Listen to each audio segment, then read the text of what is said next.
Buenos días. Muchas gracias por estar presente en este primer conversatorio que queremos hacer sobre la reforma a la Ley de los Servicios Públicos y a la Ley 143. Quiero agradecer a todos los presentes, a nuestros panelistas que a continuación presentaré y adicionalmente disculpar por un cambio que hubo en cuanto a nuestros panelistas porque Angélica Rangel, Paola Larraondo, que estaban en el programa, tuvieron unos temas de audiencias que no pueden escaparse de asistir, pero en su defecto está aquí el doctor Julián Pinilla, Pimiento, perdón, Julián, discúlpame. Julián es profesor del externado, más adelante lo presentaré muy bien, y Juan Antonio Ucros, que es asociado senior de Gómez Pinzón. Vamos a dar 2 minuticos para que se sigan conectando nuestros invitados e iniciaremos en este tiempo. Muchas gracias. Ay, perdón, Julián.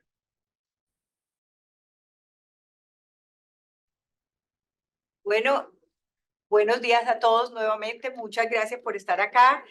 Muchas gracias a nuestros invitados, a todos los asistentes.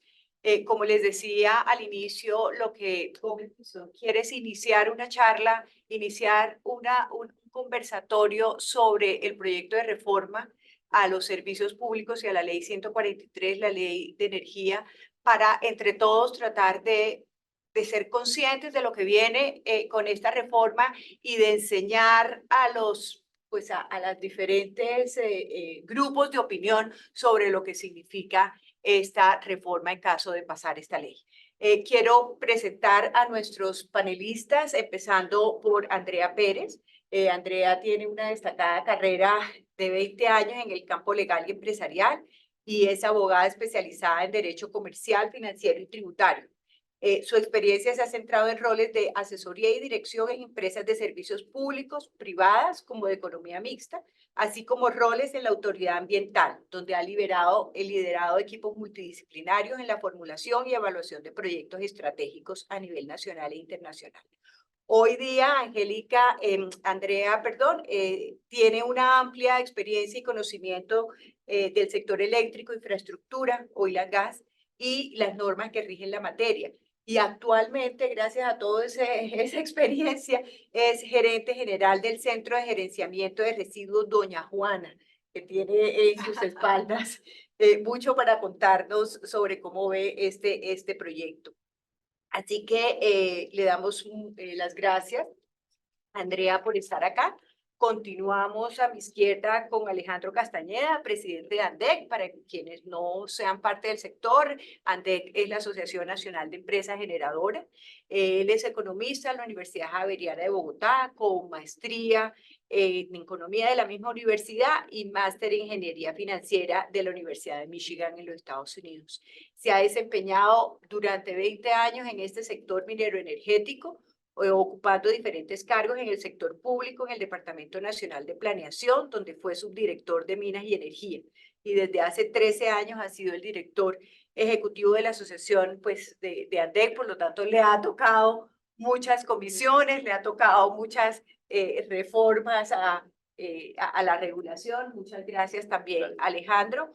Continuamos con Julián Pimiento Echeverry, que es un honor también para nosotros tenerlo. Él es consultor, docente, investigador de la Universidad Externado de Colombia, es doctor y magíster en Derecho Público de la Universidad Panteón Assas París II, con estudios postdoctorales de la Universidad de Barcelona sobre responsabilidad extracontractual por limitación de la propiedad privada. Es autor de numerosas publicaciones en Derecho Público, que no se los pudiera leer porque realmente es una lista larga, Julián, sobre propiedad pública, responsabilidad del Estado, y ha participado activamente en el estudio de este proyecto de ley y ha comentado sobre este proyecto de ley. Por lo tanto, para nosotros nos va a alimentar mucho esta conversación desde el punto de vista administrativo y constitucional, aspecto en el cual Juan Antonio también podrá participar y lo complementará. Juan Antonio Cross es asociado senior del Grupo de Práctica de Administrativo Constitucional e Infraestructura de Gómez Pinzón. Cuenta con más de 13 años de experiencia laboral en las áreas de derecho público, constitucional, contratación estatal e infraestructura. La experiencia de Juan Antonio se ha centrado en el asesoramiento a clientes en el día a día, sabe qué es lo que les duele, tanto a públicos y privados. Así que, Juan Antonio, muchas gracias también por acompañarnos. Bueno, entrando en materia, la idea, como les decía, es ver desde un punto de vista mucho más profundo qué es lo que significa este proyecto de reforma. Porque si uno, de una simple lectura uno se da cuenta que sí es una reforma estructural, que incluso el objetivo de la ley en su primer artículo así lo dice, que es una modificación al régimen de servicios públicos. Por lo tanto, esto habrá que verlo desde el punto de vista incluso constitucional, lo que significa, qué cambios al régimen económico que hoy tiene el régimen de servicios públicos, vamos a ver por un régimen un poco más intervencionista, un régimen en donde la superintendencia tiene una intervención muy alta, una participación muy alta, y adicionalmente donde hay unos principios rectores que de alguna manera olvidan otros que actualmente se encuentra en la ley, como es el de suficiencia financiera, por ejemplo, donde sabemos que este es un sector que desde que la ley fue emitida, es un sector donde los privados han participado y los privados han participado bajo unas reglas de juego regulatoria que ha emitido unas entidades técnicas como son las comisiones de regulación, y también pues deja un poco al descubierto, un poco la preocupación de qué va a pasar con las comisiones de regulación, qué va a pasar con los principios que ya teníamos, qué va a pasar con el régimen tarifario cuando ya no se tiene ese principio. También el tema que incluye del principio de prevención y precaución es un principio que hay que tener en cuenta también para efectos de la expansión, para efectos de que si uno aplica este principio de manera general, no caso a caso, realmente no estudiando, puede poner en riesgo la expansión de cada uno de los servicios públicos. Entonces, en esa medida, lo que vemos, lo que se ve en la ley es que se procura reducir la intervención del ente privado para promover más la intervención del Estado. Por lo tanto, habrá que ver, no sé, Julia, qué opine del 365 de la Constitución en este momento, pero ya lo hablaremos. Entonces, desde Gómez Pinzón queremos iniciar estas charlas y arrancamos por ti, si te parece bien, Andrea, preguntándote,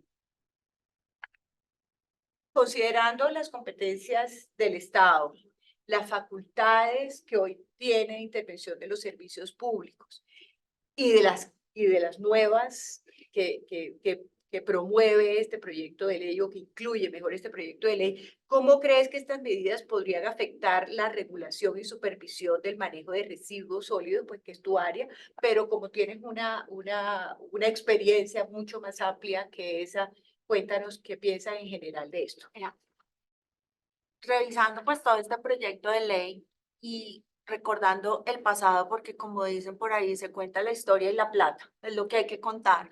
La historia nos cuenta que cuando efectivamente el Estado era el único prestador del servicio, pues era un servicio que no satisfacía al usuario y al suscriptor de dicho servicio. Démonos cuenta que en su momento, pues la recolección, barrido, limpieza, pues, que va y termina pues con la disposición final y tratamiento de lixiviados en su momento, llegó con la ley 142 y se abrió una puerta para que el particular pudiera prestar ese servicio público. Entonces, hoy volver a ese esquema que teníamos antes, donde efectivamente el Estado no tenía el control de todas las ciudades, municipios, departamentos, ruralidad, donde puede llegar y puede haber una compensación cuando lo hace un particular, pues realmente nos damos cuenta que acá la tarifa es la que se va a ver, se puede ver vulnerada, se va a ver afectada por lo que tú acabas de decir, porque finalmente cuando tú como particular tienes ya un esquema, has hecho unas inversiones, porque esto no es solamente de llegar y coger y no, es que tengo en el patio de mi casa 5 camiones, venga, los hago. No, hay que hacer unas inversiones, hay que tener un modelo, lo pones a servicio del Estado, los suscriptores están satisfechos en cierta medida, porque claro, todos tenemos oportunidades de mejora para esta prestación del servicio, y te das cuenta que en cualquier momento te van a intervenir, que en cualquier momento va a llegar un ente de control y te va a decir, hasta acá llegas, pues empieza esta falla en el Estado, esta intervención, a generar temor para los inversionistas y para los particulares. Entonces dices, ¿hasta dónde voy a llegar yo? ¿Hasta dónde llego? Cuando, mm, cuando el Estado también ha intentado asumir prestación del servicio, pues nos damos cuenta que al minuto, de manera mediática, otra vez el particular tiene que volver a intervenir, porque es el que tiene la expertise, especializado en esto. Y no podemos pretender que políticas públicas van a prestar servicios cuando esto ya, como tú lo dijiste al comienzo, pues está una técnica, está unas comisiones que son las encargadas de regular desde lo técnico. La prestación de un servicio es una actividad técnica especializada y no podemos llegar cualquiera, no, venga, yo lo presto y pretender que coger un camión, una volqueta, hacer la recolección y llevar allá a doña Juana es una actividad, pues, como el día a día, ¿no? Esto tiene, todos tenemos y sabemos, doña Juana, pues como ustedes lo saben, tiene unos diseños, tiene una estructura, se ha preparado para esto y tiene un histórico para poder prepararse para esto. Entonces, la verdad, pretender que de la noche a la mañana a ti te intervengan, lo asuma el Estado y no saber qué pasa después de esa intervención, que es lo que efectivamente no dice y no establece la ley a través de un decreto, pues la inseguridad jurídica va a ser bárbara para los particulares. Entonces, eso es lo que nosotros hemos visto.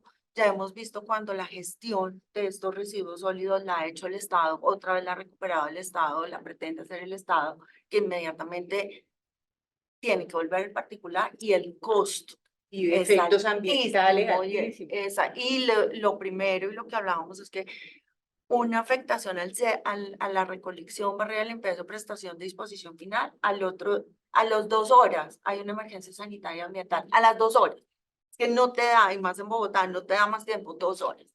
Y ya la hemos vivido 2 veces. Entonces la historia es para contarla y no repetirla. Muchas gracias, Andrea. Julián, tú, yendo por el mismo camino todavía, ¿qué impactos legales genera esta intervención estatal en la regulación de los servicios respecto de tarifas, por ejemplo, acceso al agua, cambiándonos un poquito de sector, pero ¿cómo ves tú que la superintendencia pueda jugar con estos sombreros de funciones jurisdiccionales, pero adicional pueda poner estas medidas?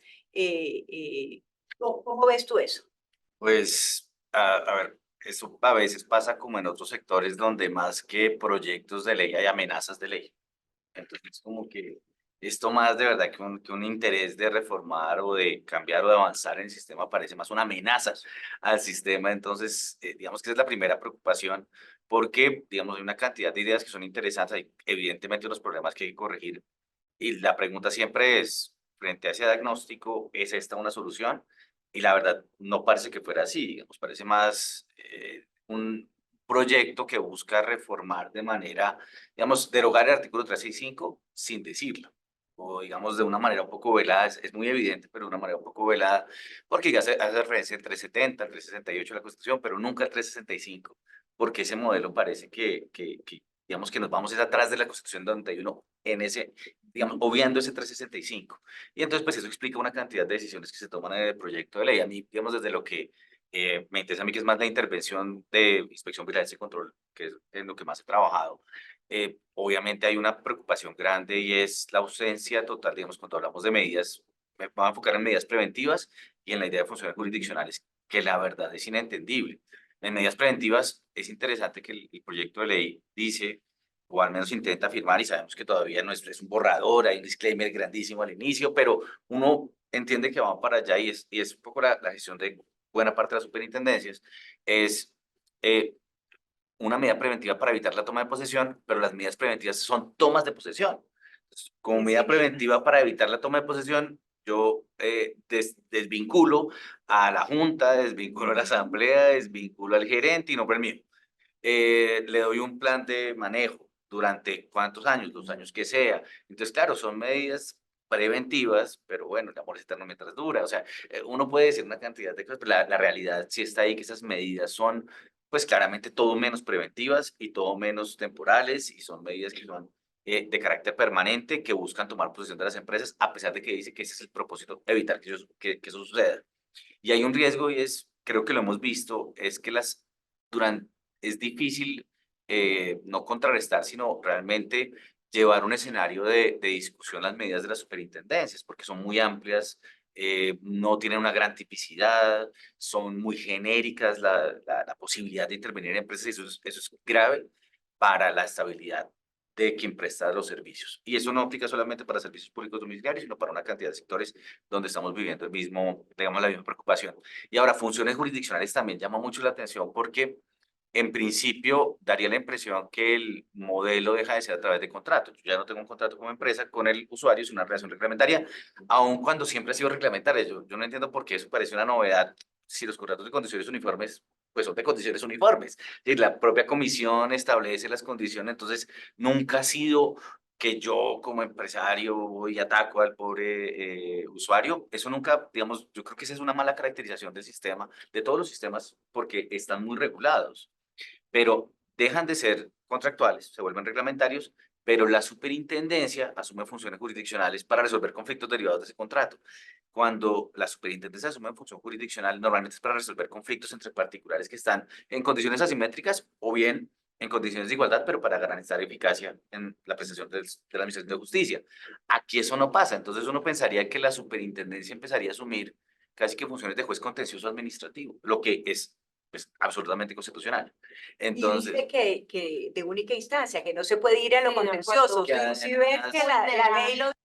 entonces, por cualquier mecanismo, entonces parece, o sea, cogen un poco de policivo, o sea, como que da la impresión que le tienen un poco de resistencia al control por parte del juez contencioso, que también se ve en materia, digamos, hay que ver qué es lo que va a pasar con esa decisión en materia de regulación por parte del presidente de la República, pero también da la impresión que están intentando subsanar eso con el proyecto de ley. Entonces, bajo esa lógica, claramente hay una nueva forma de intervención, me parece que están ampliando de una manera importante las competencias de la superintendencia, y bajo un esquema nuevo de análisis o interpretativo del modelo de prestación de servicios públicos, que no deberíamos ser sinceros.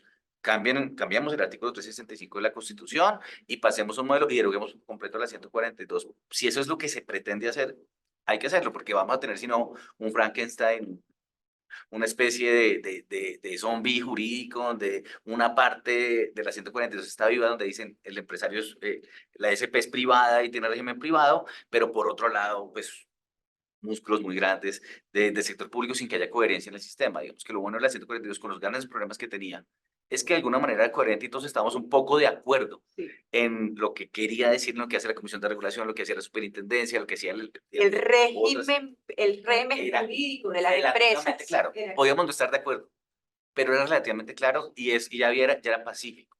Entonces, sí hay una preocupación, es las incoherencias que surgen de una cirugía estética, digamos, de pronto mal pensada y mal concebida, porque el 365, de mi modo de ver, pues interpone en ese desarrollo. Pero pues ya hablé muchísimo. No, no, muy bien, no. Sí, sí. Esa es la idea. Y Alejandro, ahora vámonos un poquito, vamos aterrizando a la coyuntura que está viviendo el sector eléctrico.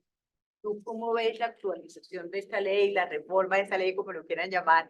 Y adicionalmente lo que está sucediendo en este momento de que la comisión pues no está actuando, el sistema mismo se está cambiando vía decretos, porque yo cada vez que analizo un decreto de estos veo que al modificar esto se están modificando temas de estructura, ¿verdad? Eso como lo están viendo ustedes en la asociación y tú en particular. Primero, muchas gracias por la invitación, Patricia, muy amable, que ya como son. Con preocupación, obviamente, yo creo que hay varias cosas ahí que uno puede identificar.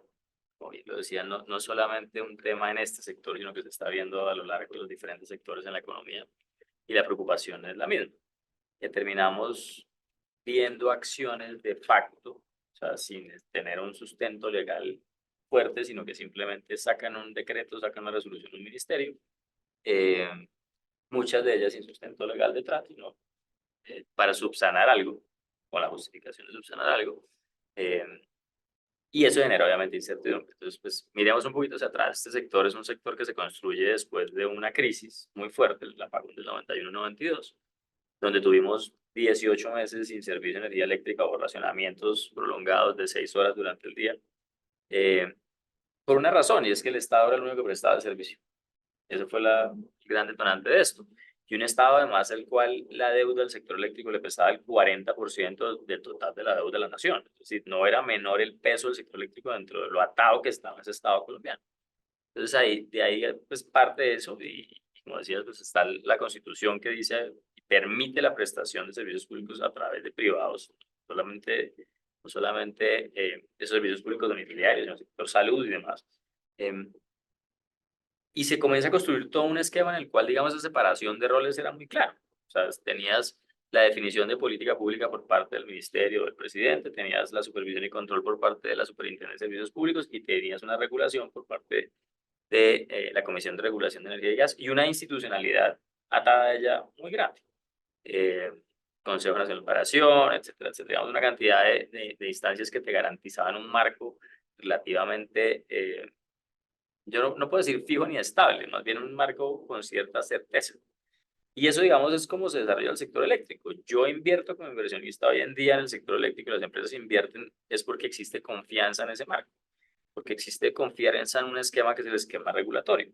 Aquí no, digamos, a diferencia de otros sectores, aquí no hay una concesión, aquí no hay un contrato, aquí no hay sino la confianza legítima en el Estado y en el gobierno y en la regulación para tomar una decisión e invertir.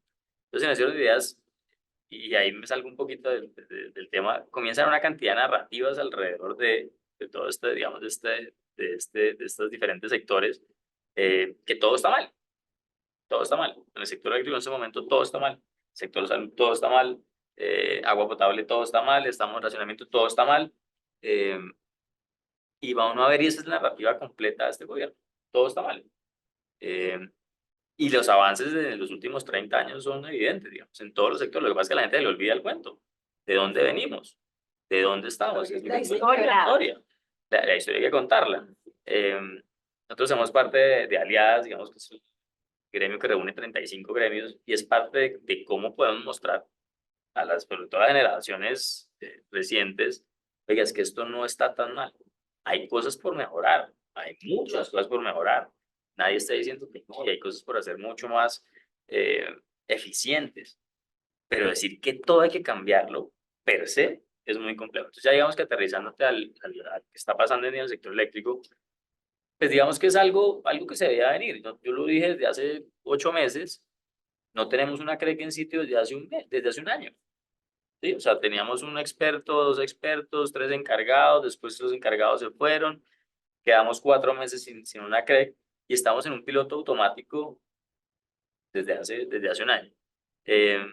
Y eso lo que muestra, y eso lo digo desde el lado positivo, lo que muestra es la fortaleza del mismo sector.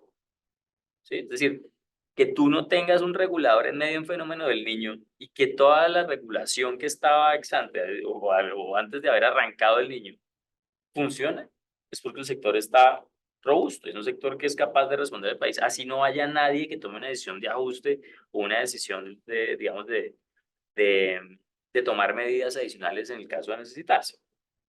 Entonces, ese es como el gran temor, es decir, digamos que ese atraso regulatorio que estamos viendo, porque obviamente hoy en día estamos viendo que el año pasado, tú sabes bien, la CREC pedía unas 250, 300 resoluciones al año. Yo no digo que eso sea bueno o sea malo.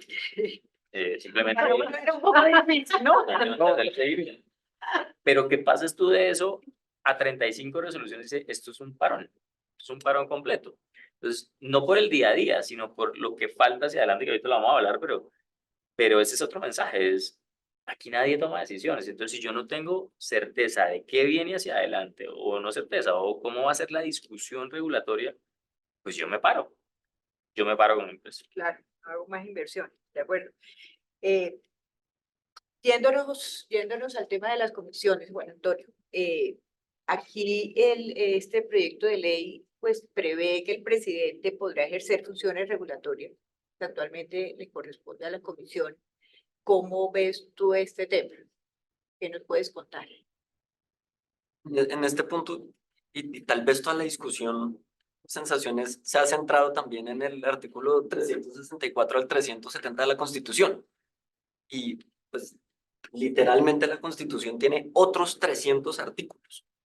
Y la pregunta acá es, entonces, ¿la comisión se va a volver un órgano político cuando desde la estructura del Estado esa es una función del sector central del ministerio? Esto, y para decirlo de forma más directa, pues podría terminar en una inconstitucionalidad, pero no por invadir los artículos referentes a los servicios públicos, sino por desnaturalizar los artículos de las funciones del sector central en materia de política. Y pues también en línea con la intervención de Julián, y acá, pues para contar la historia y robándome el refrán de ustedes, acá literalmente es que nos va a tocar devolvernos a el siglo XVIII, a 1779, y es, pues como Estado social de derecho uno sí debería desconfiar de cualquier poder que no tenga un freno y un contrapeso. Y eso es lo que está viéndose con las comisiones o con las superintendencias. Tener un órgano del Estado que pueda hacer lo que quiera sin controles de verdad debería ser algo que nos genere desconfianza a todos, al sector privado, al sector público, a los ciudadanos. A mí no me debería estar defendiendo como usuario un poder sin límites. Igual que la empresa no lo puede estar regulando o no regulando, porque pues es la dinámica actual de la CREC, una entidad sin límites. Entonces, pues ese también es un elemento de inconstitucionalidad. Y el último, y esta pues era una discusión que estuvo en boga hace un año o año y medio, y es la libertad de empresa y la iniciativa privada son también elementos estructurales de la Constitución. Entonces acá es preocupante que el 364 no lo mencione en la reforma, ya es una alerta, pero hay otros 300 artículos que, a los que tal vez deberíamos estarles prestando atención, a cuáles son las funciones de la rama judicial, cuáles son los frenos y contrapesos, cuál es la función política, porque esa también es parte de la Constitución y separarla es clave, y cuál es la función del sector privado, que es un elemento estructural de la Constitución. Entonces, pues, volviendo a la pregunta, tal vez el detalle de la comisión, no la comisión, pues es un tema de ley.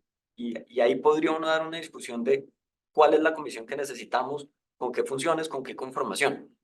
Pero el hecho de que al eliminar la comisión o desnaturalizar la comisión, esté desconociendo la iniciativa privada, la libertad de empresa, la separación de poderes, los frenos y contrapesos, pues tal vez tengo 4 o 5 cargos de inconstitucionalidad para revisar. Grande. Y yendo en este mismo espectro, hablemos un poquito del famoso control fiscal. Y aquí Otro pasa la palabra al que quiera. Le paso la palabra al que quiera. Cuéntame, ¿qué Acá- opinas? ¿Qué opinas con el recaudo? Todo lo que implica en el tema del destino de las tarifas del costo de liquidez. Pues no, a nivel general, la tarifa Sí, como tal, la sí. tarifa, esto ya ha tenido una evolución normativa y evolución con pronunciamientos y con estas comisiones expertas, porque detrás de una tarifa hay un estudio técnico sumamente riguroso para determinar que efectivamente esa tarifa remunere la prestación de servicio. ¿Cierto? Y en el caso, pues, de los particulares, y como bien lo dice la ley 142, pues que también tenga la remuneración el empresario, porque somos empresarios, ¿no? Entonces, está ese estudio donde efectivamente el empresario, no vamos a decir se ganó el baloto, porque presta un servicio, pero está siendo remunerado como debe ser en sus inversiones y en lo que tienen que para prestar un servicio ¿Qué es lo público que hoy de eficiencia, día que dice es la lo que ley hay 142? Sí. clarísimamente, ley 142, la tarifa suficiente para cubrir absolutamente toda la prestación del servicio, incluyendo pues la ganancia que tiene que tener el empresario en particular que está prestando este servicio, porque por no Estado. Entonces, que después de que ya hemos naturalizado, que todos lo tenemos claro, que esta tarifa no es un recurso público, ¿no? Porque eso es un tema que ya más decantado no puede estar. Entonces viene acá y dice, no, la Contraloría te va a intervenir y va a mirar tú en qué estás invirtiendo las tarifas. Entonces yo a la superintendencia, perfecto, porque efectivamente ella tiene que vigilar que la tarifa esté para prestar el servicio, porque esa es una norma que te dicen que debes de invertir la tarifa y cómo está. Y las suficiencias que tú tengas en tu prestación, perfecto, porque ese es el sector privado. ¿Cierto? La estructura y la utilidad y la eficiencia que yo pueda tener en esa prestación del servicio o las buenas tecnologías que yo tengo para la prestación del servicio. Pero llega una Contraloría a hacerte control fiscal. ¿Fiscal a qué? Si no hay un recurso público. Entonces es lo que uno dice, el Frankenstein que tú estás diciendo. Entonces, si yo soy un particular, presto un servicio, tengo una tarifa que no es un recurso público, que tengo claramente que invertir, que tengo una superintendencia que viene y me mira y dice, ah, estás prestando bien el servicio, perfecto, check. Y ya tu utilidad es tu esquema, tu modelo de empresa. Y vengo una contra, no, tú no tienes derecho No a, inviertes aquí, no sí, ¿qué haces inviertes. esto? Entonces, ¿por qué cogiste este peso para hacer responsabilidad social empresarial si deberías de haber hecho un acueducto? Queda uno de verdad totalmente pues aterrado de este Frankenstein. Entonces, ¿a qué nos vamos? A freno otra vez la inversión social, la inversión, y ya uno como empresario dice, o invierto social o no lo hago, ¿qué va a pasar? Me van a decir si lo estoy haciendo, si no lo estoy haciendo, si esto es de la tarifa, no lo estoy haciendo. Invierto más en mi compañía. ¿Qué va a pasar con el futuro de las compañías? Viene la inversión extranjera, pues cero, porque con esta inestabilidad jurídica que tú no sabes si a través de un decreto, quién sabe qué, otro Frankenstein, el hijito, te va a salir. Entonces, eso es lo que nosotros, pues desde el sector privado vemos, que efectivamente como cuando tú no tienes un ente de control, tienes uno, pero ahora te van a meter otro diciendo que es la Contraloría. Eso es clarísimo en las funciones de la Contraloría, en la Constitución, a unos recursos que no son públicos. Entonces, en cualquier momento te llegan y dicen, no, como representante legal, y uno, la cuentica embarcada, y uno, pero ¿qué pasó? ¿No? Cuando todo se está haciendo bien. Sí, de acuerdo. Entonces, esa inseguridad. Ahí Julián me está haciendo caritas de que Sí, quiere aportar es que algo está y le voy a pensando. pasar la palabra porque y además complementarlo esto, ¿cómo puede llegar a afectar la prestación de los servicios? Yo creo que, digamos, hay un problema fundamental dentro de esa visión es, primero, digamos, el esquema tarifario, digamos, era claro para qué servía una tarifa. Yo creo que la ley cambia esa lógica y un poco con digamos, bajo la idea de querer solucionar los problemas que son reales, de unas tarifas que en ciertas zonas del país son extraordinariamente altas y que generan problemas. Digamos, no podemos tampoco desconocer que hay una realidad detrás de muchos problemas tarifarios para gente real, digamos, son problemas reales. Lo cierto es que, por ejemplo, se incluye el tema de la solidaridad y la redistribución. Entonces, en la tarifa debe quedar claro qué es solidaridad y qué es redistribución. Entonces, uno dice, bueno, entonces vamos al control fiscal como para unir las dos cosas. Entonces, yo no le podría cobrar a una persona que no pueda pagar. ¿Cómo hago eso? Entonces, yo voy, una persona no puede pagar su tarifa de agua, luz, lo que sea. Entonces, vamos a aplicar la redistribución. Entonces, creo dos calificaciones. El estrato, que ya tiene unos subsidios y luego tengo el de la persona. Listo. Primer problema, pobreza oculta. Entonces, hay mucha gente que en estrato 6 dice, yo no tengo plata para pagarme, quedé sin contrato, este año soy un abogado, sí, en general me va bien, pero este año no me fue bien, entonces no me alcanza para pagar mi luz y en estrato 6 porque me cuesta mucha plata. Señor Estado, no puedo pagar. ¿Le puedo cobrar o no? Cuando eso sucede, que si una empresa de servicios públicos oficiales, la Contraloría llega y le dice, ¿usted por qué no cobró? Usted no puede regalar la tarifa. Usted está prestando un servicio, ese servicio tiene que retribuirse, la tarifa retribuye la prestación. Digamos que eso, a menos que yo lo subsidie, y eso pasa en algunos temas de agua, totalmente, pero alguien tiene que pagarlo. Eso, digamos, no hay duda, económicamente, alguien está pagando eso, ya sea por vía de subsidios, es el Estado el que paga, o ya sea por vía de compensaciones, o digamos, de alguna manera que la tarifa de los más ricos finalmente beneficie a los más pobres. Eso, digamos, lo tenemos claro. Lo que pasa es que nadie sabe cómo se va a hacer, porque es persona a persona, es casa a casa. Y sabemos que muchas veces, pues pasó con el CISBEN también, mucha gente que tiene recursos dice, yo no tengo. Y efectivamente, no va a mirar las cuentas y no tienen un peso. Entonces, ahí va a haber un problema muy grave de cómo hacemos para que no se vaya todos sus beneficios a una determinada comunidad. Pero entonces vamos al control fiscal, realmente. Por alguna razón en Colombia pensamos que el único control que existe es el control fiscal. Y la verdad es que el control fiscal solamente, y el hecho de que la propia Constitución diga que es para gestores públicos y recursos públicos, tiene un sentido. Y es que el control que se ejerce sobre los recursos públicos, eso no quiere decir que los particulares no tengan controles. Los controles de los particulares, que muchas veces son aún más fuertes que los del control fiscal, son controles de compliance, son controles, digamos, de una naturaleza diferente, porque el control fiscal simplemente no se adapta a lo que hacen los privados. Eso no quiere decir de nuevo que no haya control. El control en la prestación de servicio de la tarifa lo estaba ejerciendo la Superintendencia de Servicios Públicos y parece que la propia Superintendencia, al menos que el proyecto le dice, la Superintendencia no sabe hacer control fiscal, no sabe hacer control, perdón, de los recursos, entonces vaya a la Contraloría, que es allá donde, pues, para hacerlo, para llegar a esa idea de que el único control que vale es el de la Contraloría, y de nuevo, bajo una perspectiva que también me parece un poco peligrosa y es, mire que pareciera que se están robando la plata de los servicios públicos. Eso yo no entiendo dónde sale esa premisa. No entiendo dónde sale esa Mala premisa. fe. Realmente, porque además no hay un número, una cifra, una cosa que diga, mire, es que se han robado, porque en buena parte los problemas que tenemos en materia de servicios públicos, en todo caso de agua, son infraestructura, que en general no le corresponde prestarlo, porque de nuevo, son negocios diferentes, no le corresponde hacerlo necesariamente a la empresa de servicios públicos, sino al propio Estado, al municipio. Entonces, muchas veces de estos son problemas que tiene elefantes blancos, problemas que sí debe corregir la Contraloría en la ejecución de obras públicas, porque muchos son obras públicas. Entonces, digamos que son problemas que se van sumando, pero sin duda, y esto es el punto sobre el que tenemos que enfocarnos, es que la tarifa en la prestación de este tipo de servicios públicos, y ahí es importante como analizar un poco la teoría de los servicios públicos, que la gente se le olvida la teoría de los servicios públicos. Los taxis son servicios públicos. Los bancos son servicios públicos. Entonces, la carrera es un recurso público.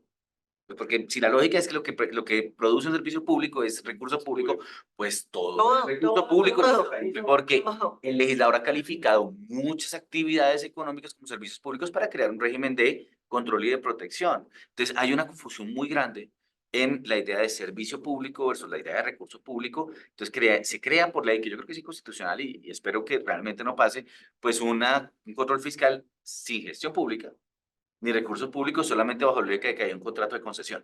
Entonces, lo que justificaría el control fiscal sería la existencia de un contrato de concesión cuando jamás hay recursos públicos en la mitad. Yo espero que eso sea declarado. Obviamente, pues uno no tampoco nunca puede saber si efectivamente lo va a hacer, pero me parece evidente que hay un problema de constitucionalidad ahí. Pero no, Sí. es bueno que seamos más coherentes con las categorías. Y Alejandro, Complemento. y lo complementas y me Sí. gustaría que después siguieras con el tema de tarifas que va atado. Listo, entonces lo ato ahí. Dale. Yo lo complemento en una, y es que hace más o menos unos 3 años, 4 años antes de pandemia, hubo un intento de un proyecto de ley en la Comisión Quinta de Senado, en el cual, bajo el tema de que la tarifa es pública, el cargo por confiabilidad tenía que ser sujeto a una auditoría por parte de la Contraloría, ¿recuerdas? ¿De qué se hacía con esa plata? Entonces, pues la discusión fue larga, nos invitaron a una sesión, pero el riesgo estaba allí, el riesgo era, espera un momento, usted me está pagando por un servicio que yo presto que se llama confiabilidad, ¿correcto? En el cual yo tengo que estar disponible, tengo que tener todo al día, tengo que tener a mi nómina, contratos de consumos, todo tengo que tenerlo al día para poder prestar el servicio que se llama disponibilidad. Al final del día usted me valora la disponibilidad mía. Y es más, usted me lo paga después de que yo presto el servicio. No me lo paga ex ante, me lo paga después de, exactamente, no es anticipado. Y ahí quería meterse la Contraloría porque sí, porque esto es una tarifa y porque el usuario tiene que saber en qué se están gastando el cargo. La respuesta es, usted me lo paga y yo le estoy prestando y en la retribución de ese pago, de ese ex post, es el servicio. Y están las auditorías. Adicionalmente, están las auditorías, están las pruebas. Entonces ahí vengo un poquito a meter algo que estábamos hablando en la pregunta anterior y es, cómo se comienzan a revolver las cosas entre política pública, regulación y control. Porque uno, digamos, hasta hace unos años que tenía una comisión de regulación en pleno y demás, muchos actos de esa comisión de regulación terminaban teniendo algo de control detrás porque decía es que yo no le creo todo el control que hace la superintendencia. Y hoy en día es al contrario. Entonces ahora ve uno una superintendencia que quiere hasta meterse a regular y dar opinión y hacer un proyecto de ley porque dices que esto no está funcionando. Y obviamente pues un ministerio que hoy en día está desbordado haciendo de todo, haciendo regulación y haciendo seguimiento, haciendo control, haciendo de todo. Entonces bueno, ese digamos por el lado de control fiscal, la tarifa. Yo creo que aquí, y es una cosa que este gobierno ha cambiado, digamos, como la narrativa completa, otra vez volviendo a las narrativas, y es que esto está muy claro desde la ley, ustedes decían anteriormente, es decir, la tarifa tiene que remunerar una prestación eficiente del servicio, eso está clarísimo. Yo no tengo por qué decir es que la tarifa o el precio de bolsa o la tarifa que paga el usuario tiene que ser 300 pesos porque a mí me parece. No, no, no, no. La tarifa tiene que estar definida como es, porque si no nos va a pasar lo que le pasó a otros países, lo que le pasó a Venezuela, lo que le pasó a Argentina, lo que le pasó a Estados, exactamente. Y volvemos a lo mismo, a la eficiencia.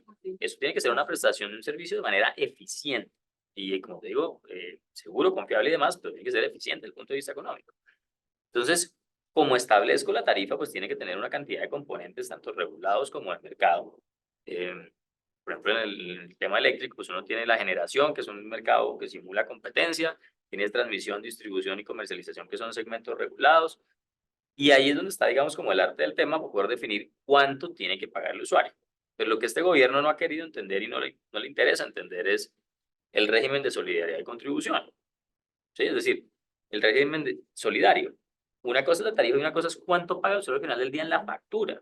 Porque entonces ahí tienes la estratificación, cuánto subsidio le doy yo al estrato 1, cuánto al 2, cuánto al 3, si los quiero aumentar o no, o si por características propias, digamos, de región, que hoy en día tú sabes que el tema grande es la región Caribe en términos de pago de servicios públicos, y particularmente de servicio de energía eléctrica, pues es que el consumo en la región Caribe es mucho más alto que en el resto del país. Y no actualizamos esa base sobre la cual yo otorgo el subsidio desde hace más de 20 años.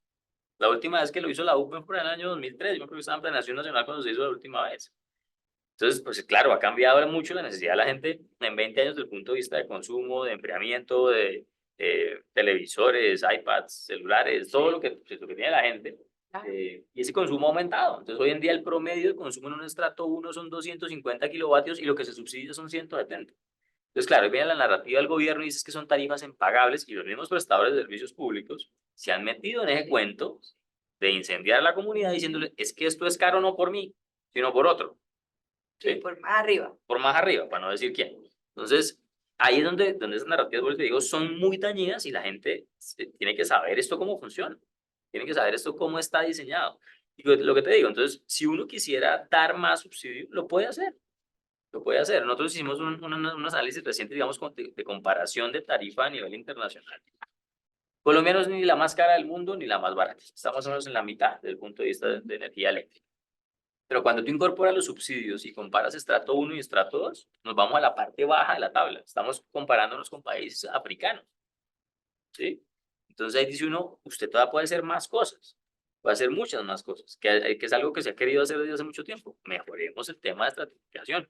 Crucemos estratificación contra ingreso, contra CIFEN. Mejoremos la focalización de los estratos 1 y 2 y 3. O sea, yo me acuerdo que el último estudio que fue de Marcela Eslava de los Andes decía, mire, el error de inclusión en el estrato 1 es casi el 60%.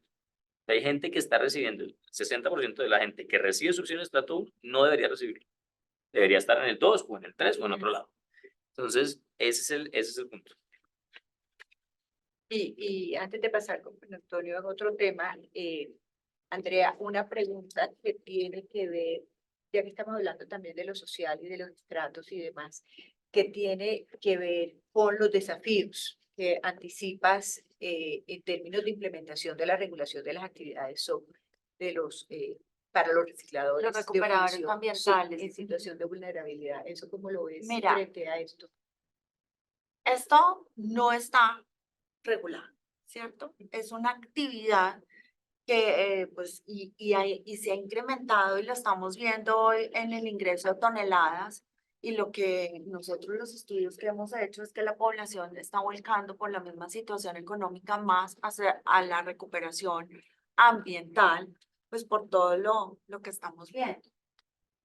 Aquí el tema es que la ley, entonces ya se te está metiendo con los POT de los municipios, con el EOT, el POT, porque es que, como lo estábamos hablando antes de iniciar el panel, todo el mundo quiere que le recojan su basura, pero no lo quieren en el patio de mi casa, como lo decía Camilo Sánchez, el presidente de Andesco, ¿no? Entonces, imagínate tú incorporar las ciudades como están, los POT como están, empezar a incorporar estas zonas dentro de la ciudad. Esto va a ser un caos único.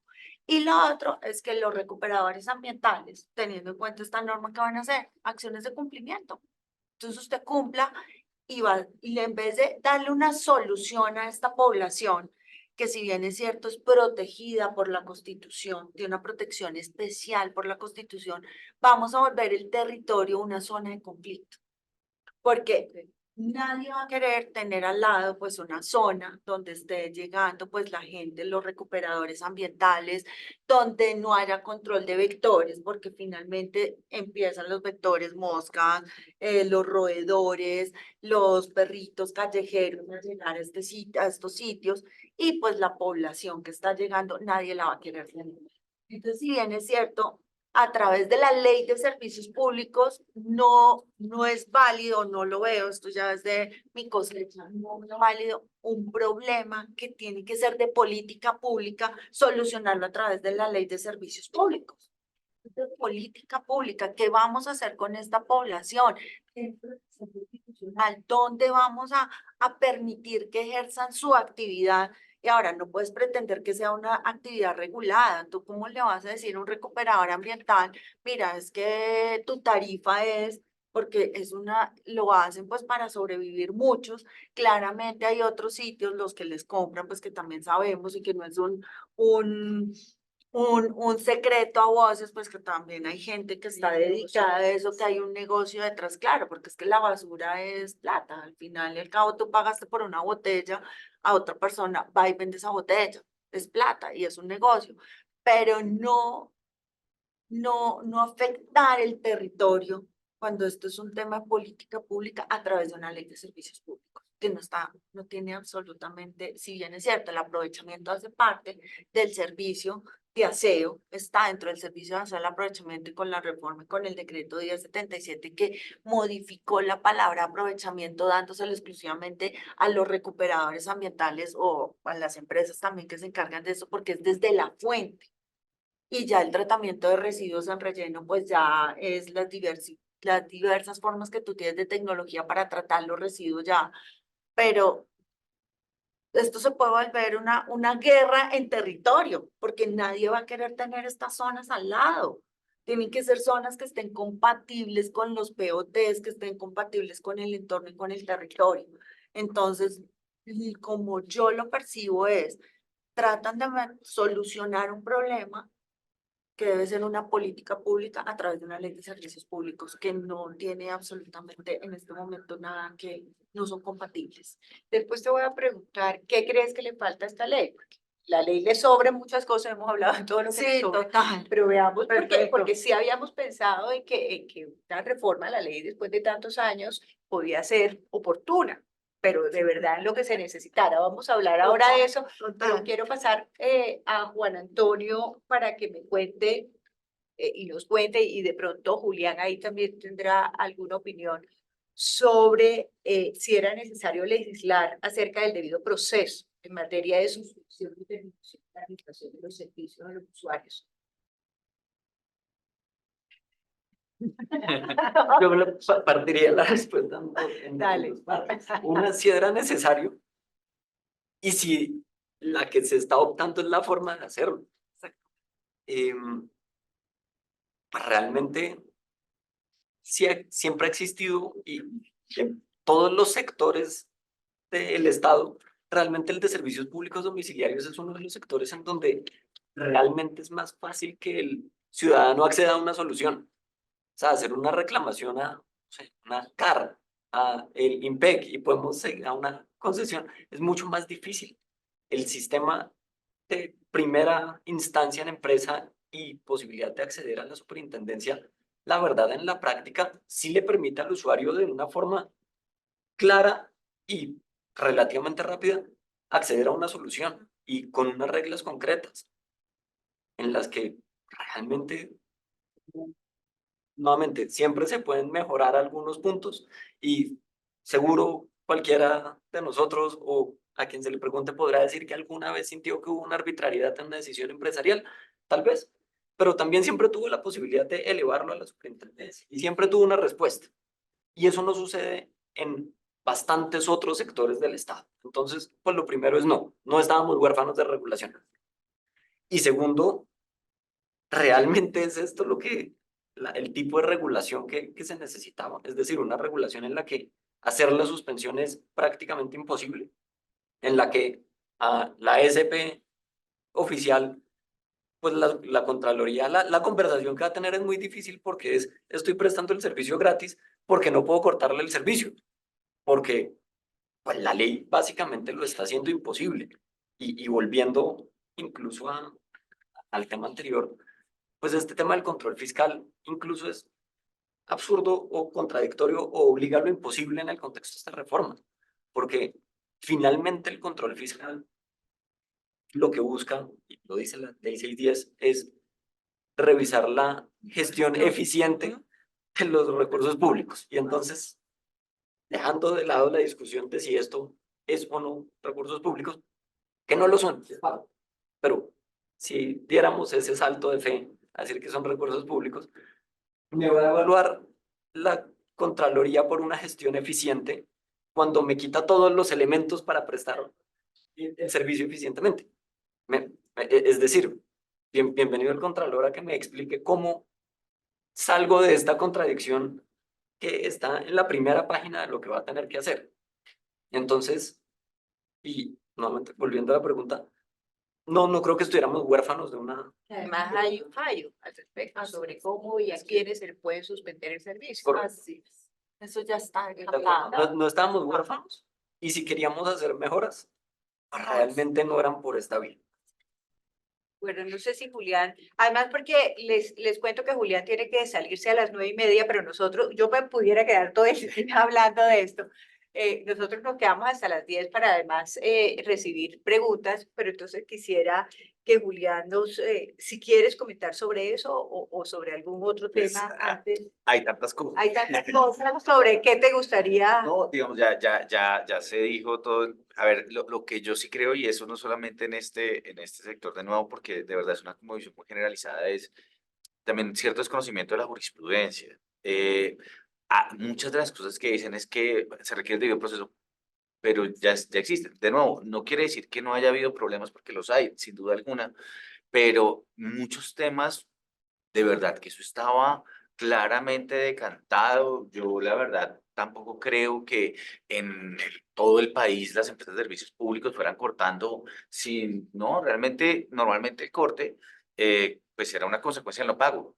Y había pues un trámite, un procedimiento, tampoco es que corten el mismo día, no llegan a las 5 de la tarde, usted no pagó hoy, ya no me entró la plata hoy.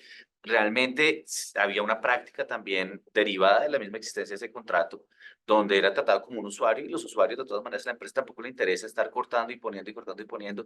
Yo creo que hace 20, 30 años no se escuchaba mucho eso, pues de alguna manera el mito era que era para obtener el costo de reconexión, entonces pero eso fue hace 30 años, entonces de alguna manera estamos haciendo como unos procesos imprescriptibles de alguna manera, de cosas que pasaron probablemente al inicio y que habían sido... Hay zonas especiales que tienen esos problemas. Y entonces, claro, ese es el otro inconveniente. De alguna manera también cambiamos la ley, siento que para todo el mundo, cuando parece que deberíamos enfocarnos en solucionar problemas muy concretos que se dan. Entonces, la vicisitud del primo, del amigo, el que le pasó, se vuelve premisa para regular.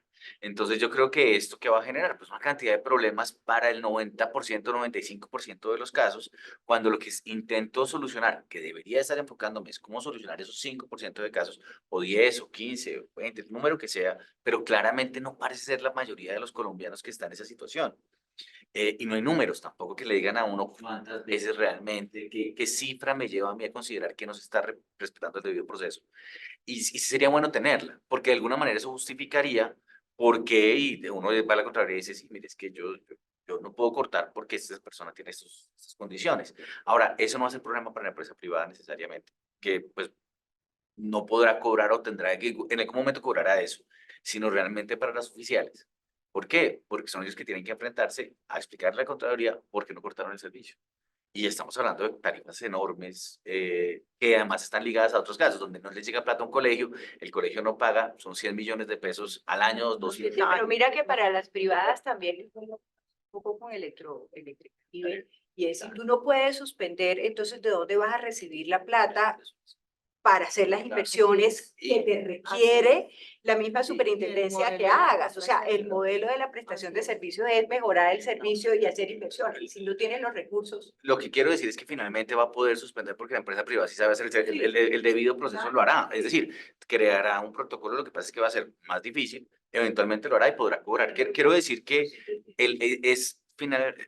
también es un cambio que no tiene sentido. ¿Por qué? Pues porque primero existía. Segundo, y voy a lo mismo, la idea misma de que aquí el usuario está totalmente indefenso frente a una gran empresa que lo quiere acabar.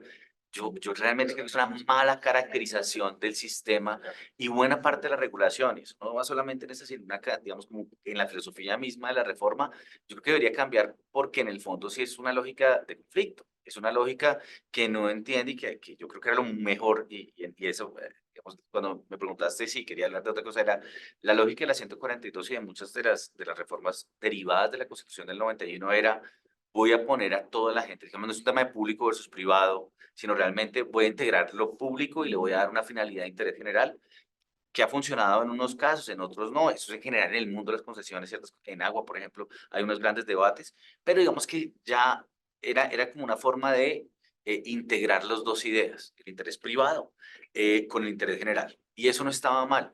Yo creo que lo que sí pareciera en este momento es el interés privado se opone al interés público, y es un poco la filosofía de esta reforma. Y eso me preocupa, porque ya habíamos dado esa discusión hace 30, 40 años. Entonces estamos como de alguna manera volviendo sobre un debate que ya había sido superado en el mundo, en Colombia, y sobre el cual hay consenso en, digamos, más allá de los detalles, hay cierto consenso sobre que eso no está mal.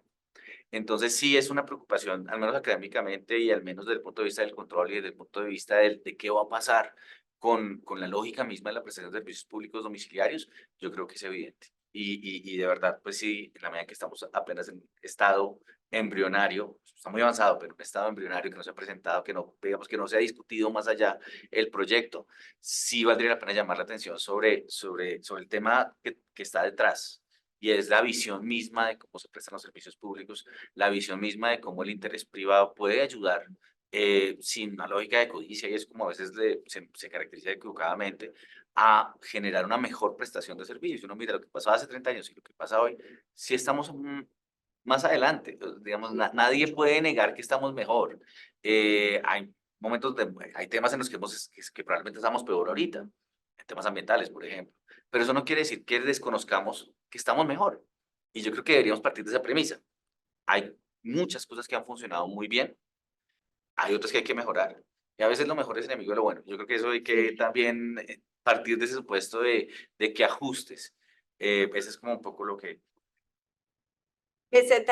nos sentaríamos todos a seguir hablando, pero entiendo que te tienes que ir. Nos faltó para la próxima, porque la idea es que podamos continuar conversando con esto y hacerle entender a la gente que sí tenemos que proteger los servicios públicos como están ahora, sobre el contrato de concesión que ahora medio mencionaste por encima y que tiene un par de articulitos que vale la pena. La revisión total Exacto. y los invito a que lo discutan, porque hay que ponerlo a ver, es inconstitucional. Y ya la Corte lo dijo en el caso de las torres de las redes de telecomunicaciones, que una ley no puede entrar a cambiar Sí, es una una cosa. constitución. Entonces, como de alguna manera, de nuevo, parece que entonces todas las concesiones están mal. Esa revisión automática, pues yo creo que va a ser muy problemática constitucionalmente, pero tampoco sabemos muy bien la Corte, digamos, esta Corte particularmente, qué nos va a decir a ese respecto. Pero sin duda genera muchos riesgos. Bueno, Muchas gracias, Julián. Muchas gracias. Bueno, seguimos nosotros, ya tiene una audiencia, va a estar aquí al lado, así que de pronto si es corta se regresa, quién sabe. Gracias, Julián. Muy bien, y devolviéndonos a la pregunta y un poco atado de qué falta, ¿tú qué crees tú qué hubieras esperado de este proyecto de ley? ¿Tú qué hubieras Yo esperado? que hubiera esperado Sí. y que he estado, pues como Juan que estuvimos, yo estaba en el sector de infraestructura y servicios públicos. Hay una desconexión en estos dos, en estos dos procesos, porque infraestructura, cuando tú estás en tu proceso de construcción, te dice, bueno, usted tiene que pagar todo lo que mueva de servicios públicos y dejarlo como está. Y me voy a servicios públicos y dice, un momento, es que yo no te puedo recibir, no puedo recibir donaciones, no puedo, no puedo, no puedo.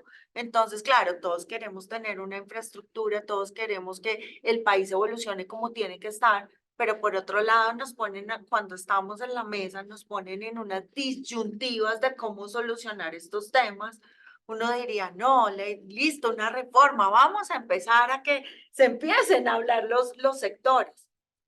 Y para mí eso es fundamental en este momento, teniendo en cuenta los proyectos, pues 5G, Metro, Regiotram, donde efectivamente tenemos que empezar a hablar los sectores, servicios públicos, infraestructura. No podemos dejar a la interpretación, bueno, los particulares empezamos ahí a manejar, pero cuando tú estás con una empresa del Estado y te dicen, no, pues no, ¿qué hacemos? Entonces, eso hubiera sido algo supremamente importante y relevante y que estamos acéfalos en este momento, porque son dos sectores, lo digo por mi experiencia, donde nos ha tocado ahí buscar, echar mano, entonces un sector no se puede retribuir del otro y nos ha tocado, ¿no? Empezar cómo podemos compensar estas situaciones, como pues trabajamos en Metro de Bogotá, lo viví en Regiotram también con todo el tema de servicios públicos, Codensa, acueducto, todos estos traslados de redes que hay que hacer. Y decíamos, ¿qué hacemos ahora con la infraestructura? Porque yo lo estoy pagando, pero tú no te puedes beneficiar, pero tú por el otro lado a ti te remuneran tu activo.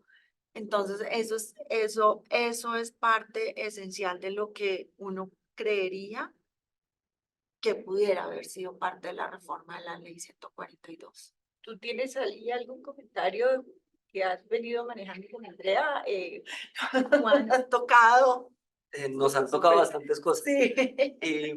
No, es decir, esto y a la pregunta básica de ¿había que hacer la reforma o no había que hacerla? Y no por dar una respuesta de compromiso y de no, van a revisar ciertas cosas. Pues no, o sea, la sociedad no es estática y en esa medida, pues las normas no deberían ser estáticas. Así es. Es decir, revisar qué se pensó en 1994 sobre el sector y si sigue siendo válido y si sigue siendo plenamente funcional, pues no solo es válido, sino necesario. Es decir, nuevamente, la sociedad ha cambiado y pues estaba el ejemplo de Alejandro, pues no hemos revisado la asignación de subsidios desde hace 20 años, pues por favor revisémosla, porque la sociedad ha cambiado. Dicho eso, que lo que necesitábamos era devolvernos al modelo de servicios públicos de 1970, pues ese ya lo revisamos, ya lo intentamos y ya nos fue mal. Y ya fracasó. Ya Ya nos fue fracasó. bastante mal. Julia, Yo me alcanzo a acordar del racionamiento. estaba en el colegio. Yo sí también. lo viví Yo estaba en el trabajando. colegio. Aquí estoy dando, ¿verdad? Estaba en el colegio. Era para ver café, ¿no? Prendía para ver café.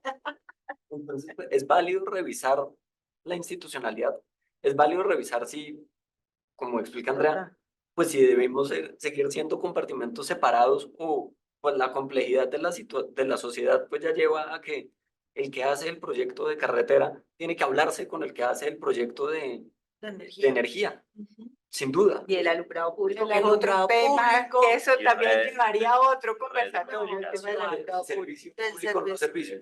Exactamente. De si eso, Si es o no es un servicio público. pero es una discusión válida, o sea, ¿debería ser un servicio público? ¿Cómo lo deberíamos remunerar? No era un Otra problema en vez el tema 1990, no era un problema en 1970. Puede que sea un problema hoy y Claro. vale la pena revisar eso. Pero pues, la premisa de todo está mal. Es honestamente hacer un silogismo mal hecho. Es coger un caso puntual o unos casos puntuales, problemas de cobertura en ciertas zonas de Colombia o problemas de costos en ciertos puntos de Colombia, hacerlo una generalidad y hacer un silogismo mal hecho para decir entonces todo está mal. Pues por esa ruta, pues Entonces, digamos, tú, honestamente, Alejandro, está mal. ¿tú qué hubieras esperado de esta ley? Yo me uno un poco a lo que dicen, digamos, interacción con otros sectores es fundamental, es decir, alinear cosas. Estuve en movimiento de redes, el tema, por ejemplo, de fibra, todo este tipo, digamos, de servicios públicos que pueden estar atados a, a una sola infraestructura, pues eso creo que nunca lo hemos podido legislar y nunca lo hemos podido terminar. Por alguna oportunidad la CRC hizo un estudio, la CREC también, nunca se pusieron de acuerdo entre las dos comisiones. Entonces, de pronto, eso es un tema que vale la pena revisar y aterrizar. Yo creo que aquí hay un tema que sí nos está quedando, que nos está quedando complejo desde el punto de vista eh, de regla, y es el tema de la expansión, por ejemplo, en redes de transmisión. Se nos volvió un problema terrible, no con la visión del gobierno hoy, digamos, no con la visión de, es que hay que cambiar todo el esquema de planeamiento para poder decir qué hacer y cómo hacerlo, porque no es todo, digamos, en generación, pues es que qué mejor que el privado, que ha hecho la expansión casi el doble o casi 2 veces y media el sistema, y no solamente el privado, es decir, las empresas público-privadas del sector eléctrico han hecho la inversión en generación. Pero en transmisión sí nos está pasando un problema muy grave, y es nos estamos demorando muchísimo en ejecutar los proyectos una vez determinada la necesidad.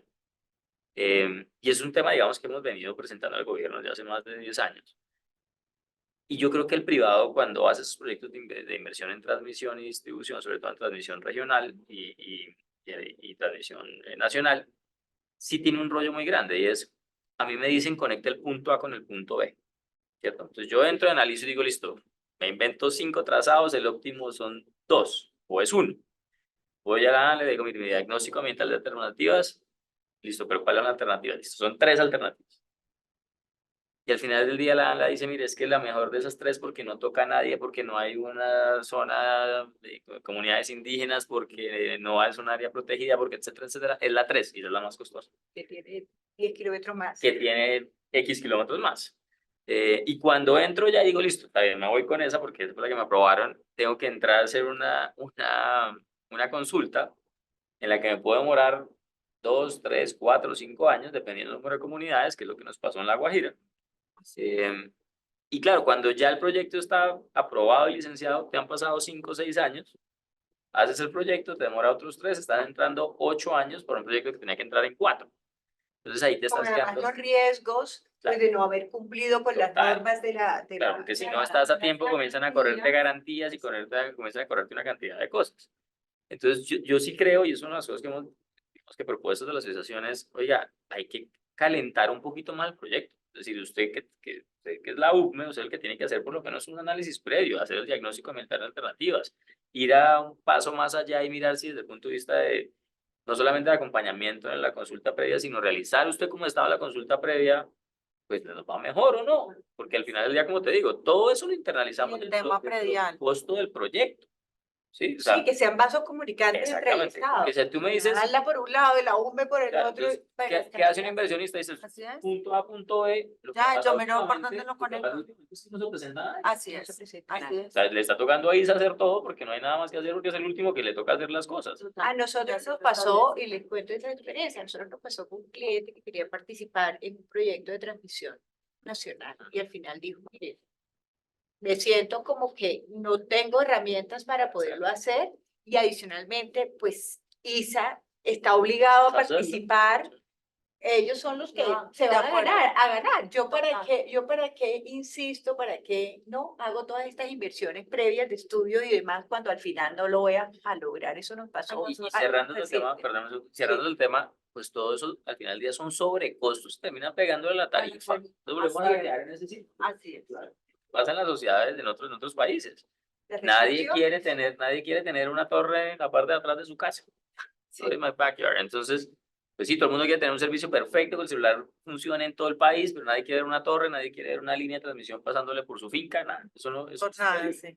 Entonces eso termina siendo un sobrecosto para los proyectos y volvemos a entrar en ese círculo de sobrecosto y sobrecosto y sobrecosto que tiene que trasladarse a la tarifa, no hay Y nada de más que atraso en el hacer. servicio. Y de atraso, Y de atraso en el Y y de servicio. termina pegándote por el lado de restricciones. Porque date cuenta lo que está pasando ahorita en La Guajira. En La Guajira tenemos todos los proyectos que tú quieras de generación. Sí, sí, sí, Por- pero no. ¿Y dónde están las líneas? Para el servicio. Claro, no, nosotros, yo trabajé en el STR de Guajira, 182 hicimos. Consultas. Consultas previas, 182 consultas previas, 182 y con tutelas. Y Además, acciones de, ¿no? Para parar el proyecto, lo pararon. Bueno, fue un tema bastante, pero lo que tú dices, y si no se habla, el mismo Estado, porque eso es otra reforma importante que debería estar, hables el mismo Estado, tierras, Pero es que ese es un punto clave y, o sea, como lo mencionan ustedes es acá y que como lo nos ha menciona tocado, Alejandro, claro. suena ciencia ficción. Sí, sí, O sea, sí. yo poder sacar un proyecto de No, transmisión esto que es, tenga consultas decantadas y a la alineada suena ciencia ficción.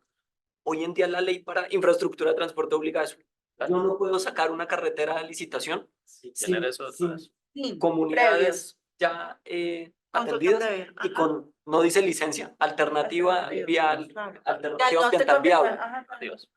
Es decir, o sea, tenemos La figura está en la otro figura sector. está, tenemos el precedente, podemos copiarla y, o sea, reformas que nos servirían a todos. Ahí está. Es un paréntesis a nuestra audiencia, si quieren enviarnos preguntas, nos faltan 15 minuticos para terminar, entonces si quieren ir enviando preguntas mientras nosotros terminamos acá, son bienvenidas. Son por el chat, ¿verdad? O si quieren levantar la mano, también lo vamos a permitir. Perfecto. Sí, perdón, Juan Antonio, que te interrumpí, pero es así, ¿no? Y ahora, volviendo al tema de la ley, hay muchas medidas. Y está estos mecanismos de control de los que hemos hablado antes, el tema de la gestión fiscal, del control fiscal especial, perdón, la obligatoriedad de las ESPs de presentar manuales de rendición y exámenes de cuentas, adopción de la Superintendencia de Medidas Preventivas para garantizar el servicio público. Son una cantidad de medidas. De todas estas medidas, de todos estos mecanismos, ¿cuáles consideran ustedes que pueden ser las que más alarmas prenden para las empresas mixtas o para las empresas privadas? ¿O las tres? ¿O No, para o- mí las tres, es que imagínate, Patricia y panel, nosotros ya tenemos un auditor externo. O sea, un auditor externo que tiene que estar registrado en la superintendencia, que es el que se encarga de revisarnos, evaluarnos, expulcarnos, y es el primero el llamado a decirle a la superintendencia a través de un informe donde está efectivamente totalmente imparcial, objetivo de cómo está la compañía, decirle, está funcionando la compañía, check. Pero entonces no sirve ese informe, entonces en vez de nosotros dedicarnos a prestar servicio, a avanzar, a mirar cómo somos más eficientes, a pesar de que, bueno, hay sector como el mío que de verdad uno dice cómo más, pero bueno, siempre estamos evolucionando en tecnología, en mirando cómo lo hacemos mejor cada día. No, tienes que hacer más informes, tienes que sentarte a prestar informe, pero entonces te va a llegar esta medida.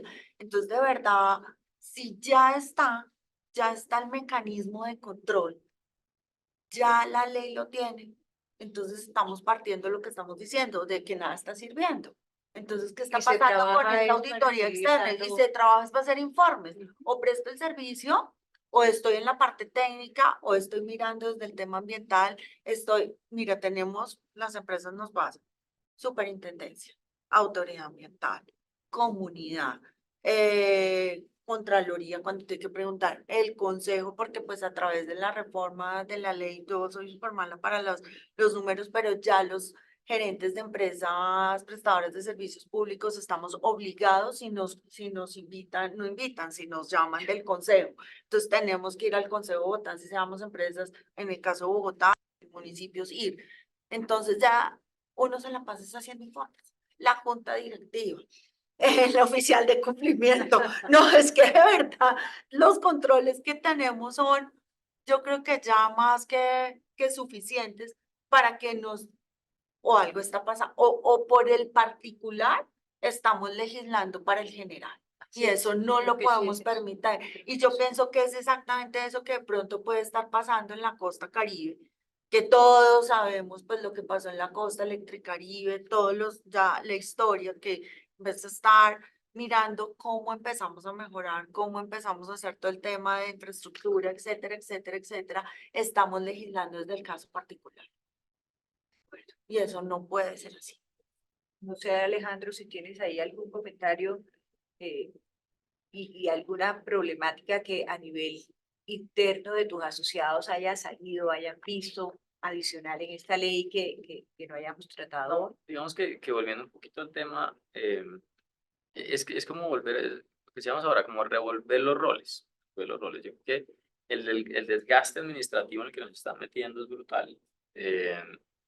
No solamente la superintendencia, como les decía, yo creo que la CREC desde hace varios años, al ver que hay una falencia en la superintendencia, comenzó a meter una cantidad de auditorías y auditorías y auditorías. Entonces dice uno, al final del día, ¿cuál es el rol de la superintendencia? O sea, si usted no confía en la superintendencia, pues fortalezca la superintendencia de servicios públicos, pero no me cargue a mí pagando una cantidad de auditores externos y externos. Y malas contribuciones. Exactamente, malas Claro. contribuciones que yo tengo que hacer. Entonces, A los dos. terminamos, como te digo, sobrecargando las cosas por una desconfianza en ese mismo triángulo pues, de separación de roles que no cuadra. Cuando, lo que tú dices ahora, cuando uno va a la ANLA también es exactamente lo mismo, nos está pasando exactamente lo mismo. Ahora las visitas ya no son una vez al año, que digamos que se había como tratado de que esas visitas se extendieran a una vez cada 2 años, porque digamos, al final del día, el chequeo de una licencia ambiental a una planta pues El impacto ya está. ya está. Ya se Entonces, hizo que es ya en la se etapa de hizo. construcción, lo mismo No, del exacto. sistema de transmisión, Simplemente ya un se hizo. seguimiento. Ahora Exactamente. estamos teniendo seguimientos cada 6 meses, con los costos que eso acarrea de 8 o 10 funcionarios que tienen que estar allá 2 o 3 días metidos. Entonces Pero es donde- adicionalmente a los funcionarios también viaticando. no, por eso, además, y eso pagado por la Cuña. empresa. Y eso pagado por la empresa. Entonces, claro, sobrecosto y sobrecosto y sobrecosto que dice uno, pero al final del día, cuál es el punto acá? ¿Es asfixiar la prestación de servicio? ¿Es decir, el privado no pudo? ¿Es decir, qué? Eso es lo que no me cuadra en la ecuación. Y lo otro, como lo estábamos hablando antes de iniciar, no teniendo acceso a ese funcionario. Porque es que, además, ¿no? Porque es que se pone un velo ahí donde tú no puedes, no, es que no podemos hablar, porque es que mañana usted tiene un proceso aquí, no podemos hablar. Pero ¿cómo que no podemos hablar? O sea, necesito hablar con usted, necesito entender de pronto a través por escritos. Muchas veces no está el espíritu, la esencia de lo que quieren. Entonces, venga, hablemos, ¿no? Hablando se entiende la gente. No, no podemos, porque entonces ponen unos velos que al final del día, como yo les contaba, yo también estuve en ANLA desde ese rol y yo decía, no, o sea, ellos me pagan a mí, yo soy funcionario público, soy de las empresas, soy del público, sentémonos y aliviemos, hagamos que esto sea eficiente, eficaz, económicamente viable, los principios pues de contratación, etcétera, etcétera. Y esos velos hacen que uno a veces no sepa ni para dónde va ni para dónde viene. Entonces, eso también es preocupante y más si le quieren meter más actores. De acuerdo. De acuerdo. No sé si hay alguna pregunta. No están tímidos. El público está tímido. Por Muy ser bien. nuestro primer Por ser nuestro conversatorio. primer conversatorio, pero yo creo que hemos tenido un muy buen primer conversatorio. La idea es que no nos quedemos en este. La idea es que podamos llegarle también a otras fuerzas, como los periodistas, por ejemplo, que cuando llegue el momento de que esta ley ya se empiece a tramitar, nosotros, tú como asociación, tú como empresa privada, nosotros como consultores, asesores desde la academia, como es el caso de Julián, y por eso me ha gustado mucho este conversatorio, porque fíjense que son diferentes puntos de vista y todos llegamos al mismo punto. Es decir, la academia podía estar pensando otra cosa o los consultores otra cosa. Entonces lo que queremos es eso, es que todos estemos muy pendientes de lo que sucede con este proyecto de ley y colaborar con quien quiera entenderlo, con quien quiera entender los riesgos, que desde la asociación ustedes alcen la voz, pero no por alzarla, es sencillamente por mostrar lo bueno, lo malo, lo bonito y lo feo, ¿no? Porque en todo siempre hay todo para mirar, para mirar. Yo les agradezco mucho esta participación de ustedes aquí. Espero contar con ustedes en un futuro. Me cuenta Angélica que esto está grabado, por lo tanto a los participantes se los vamos a entregar, a ustedes también. De pronto lo puedan colgar en su red para que sus afiliados o en caso, pues tu directorio jurídico, tu grupo jurídico, pues que no, en caso de que no haya podido estar aquí, lo oiga y lo vea. Yo he aprendido mucho de esta práctica y de esto que me están diciendo. Espero que para ustedes también haya sido un buen momento y una buena oportunidad. Juan Antonio, no sé si quieras concluir algo también en nombre de Me adhiero a tu agradecimiento. Pues muchas gracias a ustedes dos, a Julián por haber estado acá.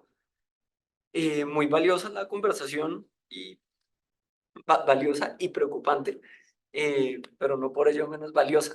Entonces, pues, siempre bienvenidos acá y bienvenidas a estas discusiones. Muchas gracias. No sé si quieren. Gracias. No, la gracias. Todo dicho. No, todo dicho, Perfecto. agradecer estos espacios que son tan importantes que a veces uno necesita para ver qué está pensando otro sector del mismo servicio público. No mirárselo. Sí, o sea, uno como seremos nosotros los únicos.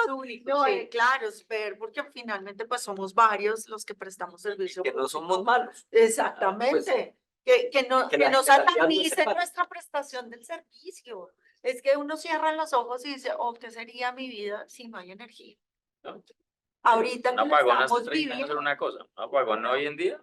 imagínate Hemos pasado un niño duro. Claro, Hemos pasado un niño duro. Y miren cómo claro. nos ha ido. Y imagínate, y no teníamos la tecnología. Imagínate ahorita que todo es con energía porque necesitamos la Un tecnología. millennial que no le funciona el wifi.